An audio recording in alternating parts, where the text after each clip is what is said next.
పచ్చకర్పూరం అంటే వెంకటేశ్వర స్వామికి ఎంతో ప్రీతి అట.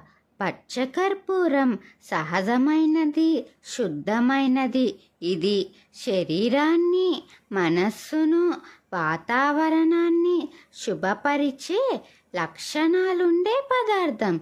శ్రీవారి ఆలయంలో చేసే అన్ని పూజల్లో శుద్ధతకు చాలా ప్రాధాన్యం ఉంటుంది.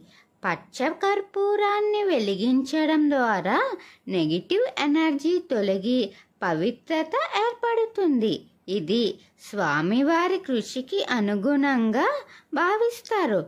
వెంకటేశ్వర స్వామిని కలియుగ ప్రత్యక్ష దైవంగా పిలుస్తారు. కాబట్టి భక్తులు తమ అహం లేకుండా భక్తితో అర్పణ చేసే పచ్చకర్పూరాన్ని ఆయన ఎంతో ఇష్టంగా స్వీకరిస్తాడని భావిస్తారు. పచ్చకర్పూరాన్ని కుంకుమలో కలిపి నుదిటికి పెట్టుకుంటే సాక్షాత్తు వెంకటేశ్వర స్వామి అనుగ్రహం ఎప్పటికీ ఉంటుందని నమ్ముతారు.